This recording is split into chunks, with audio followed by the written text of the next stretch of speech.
Patel mic नहीं है sir, बंद कर रहे हो सर। इंडिपेंडेंट कि यूपी को 4 भागों में विभाजित किया जाए। उत्तर प्रदेश देश का सबसे बड़ा सूबा है, उसको इस बजट में कुछ नहीं मिला। हमें यूपी की सरकार की चिंता नहीं है, लेकिन यूपी की जनता की चिंता है। जब ईडब्ल्यूएस 10% दे सकते हैं तो 5% शेड्यूल कास्ट के उन जातियों को दिया जा सकता था। क्या बेवकूफी की गई है? ये हरियाणा की बेटी नहीं है सर, वो एक जात की बेटी नहीं है, वो हमारी बहन है, देश की बेटी है। सरकार के मंत्री ने क्या कहा कि हमने इतने पैसे दिए, एहसान क्या? नमस्कार दोस्तों, भारत एक सोच देख रहे हैं आप। दोस्तों, लोकसभा का सत्र चल रहा है और ऐसे में हर सांसद एक के बाद एक अपने सवाल उठा रहा है, सरकार पर हमला बोल रहा है। इसी कड़ी में चंद्रशेखर नगीना से जो नए सांसद चुनकर आए हैं, युवा सांसद हैं, वो भी अपनी बात रखना उन्होंने शुरू किया और जमकर हमला बोला सरकार के ऊपर। एक के बाद एक तमाम मुद्दों को लेकर उन्होंने अपनी बात रखनी शुरू की। जब बात की शुरुआत की तो अपने संसदीय क्षेत्र नगीना की समस्याओं को लेकर उन्होंने अपनी बात की शुरुआत की और बोलते बोलते सरकार पर एक के बाद एक हमला किया। बीच में दोस्तों चंद्रशेखर का माइक भी बंद हो गया था, उस पर चंद्रशेखर चुटकी लेते हुए भी दिखाई दिए और कहा कि माइक बंद कर दिया है क्या सर, वो तस्वीर भी हम आपको दिखाएंगे। इसके साथ ही साथ विनेश फोगाट को लेकर क्या कुछ बयान दिया और कितना गुस्से में आ गए चंद्रशेखर, वो भी हम आपको सुनाने और दिखाने जा रहे हैं। तो क्या कुछ मुद्दे उठाए गए हैं चंद्रशेखर आजाद की तरफ से, वो सब हम आपको बताने जा रहे हैं। और सबसे बड़ी खबर जो निकल कर आई है कि चंद्रशेखर ने भी उत्तर प्रदेश के 4 भागों में बांटने की मांग कर दी है। जो मांग पहले मायावती की तरफ से भी की जा रही थी, मायावती ने अपनी सरकार में कोशिश भी की थी, वही मांग अब चंद्रशेखर भी सदन के अंदर उठाते दिखाई दे रहे हैं। तो चलिए वीडियो की शुरुआत करते हैं और आपको बताते हैं कि आखिर क्या कुछ हुआ लोकसभा के अंदर। सबसे पहले चंद्रशेखर ने क्या कहा वो सुनिए। यूपी देश का सबसे बड़ा सूबा है, लेकिन उसे बजट में कुछ भी नहीं मिला। चंद्रशेखर ने कहा कि हम 80 सदस्य यूपी से जीत कर आए हैं। यूपी की आबादी लगभग 25 करोड़ है, लेकिन बजट में ना के बराबर मिला है। सरकार 5 किलो राशन दे रही है, लेकिन वो जीवन जीने के लिए काफी नहीं है। और भी बुनियादी सुविधाओं की जरूरत होती है अगर इज्जत की जिंदगी चाहिए। सुनिए चंद्रशेखर ने क्या कुछ कहा।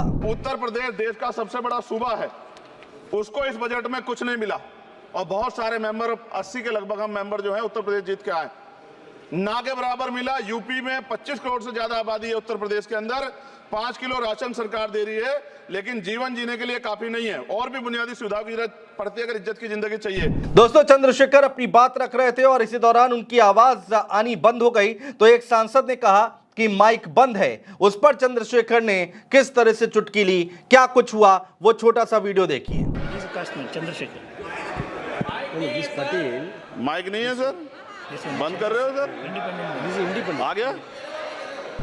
इसके बाद दोस्तों चंद्रशेखर उत्तर प्रदेश पर आ गए और यूपी सरकार के बारे में क्या कहा और उत्तर प्रदेश को लेकर क्या कहा। बाबा साहब भीमराव अंबेडकर का वो कौन सा बयान, वो कौन सा कोट है जिसको यहां पर उन्होंने बोला, वो भी हम आपको बताने जा रहे हैं। दोस्तों, लोकसभा के अंदर चंद्रशेखर ने कहा कि यूपी जैसे बड़े राज्य में बीजेपी सरकार की विकास गति बहुत धीमी है। हमें सरकार की चिंता नहीं है, हमें यूपी की जनता की चिंता है। इस दौरान चंद्रशेखर ने यूपी में 4 भागों में बांटने की मांग की है। यूपी को 4 भागों में बांटने की मांग की है।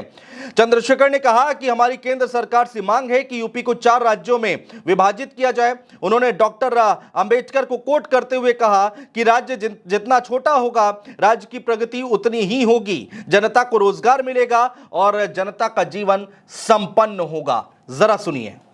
यूपी जब एक बड़ा राज्य है, लेकिन यूपी में भाजपा सरकार की विकास गति बहुत धीमी है। हमारी सरकार से, केंद्र की सरकार से मांग है, हमें यूपी की सरकार की चिंता नहीं है, लेकिन यूपी की जनता की चिंता है। मैं मांग करता हूं कि यूपी को 4 भागों में विभाजित किया जाए। डॉक्टर बाबा साहब अम्बेडकर ने कहा था 1995 में, उनकी बुक है थॉट्स ऑफ लिंग्विस्टिक स्टेट, किताब में कहा था राज्य जितना छोटा होगा, राज्य की प्रगति उतनी होगी, जनता को रोजगार मिलेगा और जनता का जीवन संपन्न होगा। दोस्तों, चंद्रशेखर यही नहीं रुके, उन्होंने आगे कहा कि हमारे लोग इतने ही हितैषी होते तो ईडब्ल्यूएस के जरिए जब 10% दिया जा सकता है तो एससी की जातियों के लिए भी 5% दिया जा सकता है, लेकिन गरीबों के उत्थान की इच्छा शक्ति नहीं है। ओबीसी की जातियों को भी दिया जा सकता था। चंद्रशेखर ने आगे कहा दोस्तों कि इसे लेकर सत्ता और विपक्ष दोनों ही अपना स्टैंड क्लियर करें। दलित और आदिवासी समाज उन्हें भूलेगा नहीं जो उनका गला काटेंगे। बड़ी बात बोली चंद्रशेखर ने, सुनिए। अगर इतना हितैषी हमारे लोग होते तो जब ईडब्ल्यूएफ 10% दे सकते हैं तो 5% शेड्यूल कास्ट की उन जातियों को दिया जा सकता था, लेकिन दृढ़ संकल्प और इच्छा शक्ति नहीं है गरीबों के उत्थान की। साथ साथ ओबीसी की जातियां उनको भी दिया जा सकता था। ये जो हमारे साथ खेल किया गया है, ये खेल जो है इसमें बहुत गुस्सा है। सरकार को संज्ञान लेना चाहिए और सत्ता और विपक्ष दोनों जो है अपना स्टैंड क्लियर कर दें, क्योंकि दलित समाज, आदिवासी समाज इसको देख रहा है। वो भूलेगा नहीं, जो उनके गले काटने का काम करेगा उनको भूलेगा नहीं। दोस्तों, अब चंद्रशेखर अपने भाषण के अंतिम पड़ाव पर थे और जाते जाते उन्होंने रेसलर विनेश फोगाट का मुद्दा उठाया है। विनेश फोगाट की अयोग्यता का मुद्दा उन्होंने उठाया और बोलते बोलते चंद्रशेखर एग्रेसिव भी हो गए, गुस्से में भी आ गए। उनकी जो बॉडी लैंग्वेज थी वो देखने लायक थी सदन के अंदर। चंद्रशेखर ने कहा कि विनेश के मुद्दे पर सुबह से बोलने की कोशिश कर रहा था, जब उसे अयोग्य किया गया ऐसा लगा कि किसी ने चाकू घोंप दिया हो। उन्होंने कहा कि हमने इस आंदोलन में रातें बिताई हैं, 4-4 गोली खाई है और वो हरियाणा की बेटी नहीं देश की बेटी है। ये तमाम बातें चंद्रशेखर की तरफ से कही गई दोस्तों, वो भी सुनिए।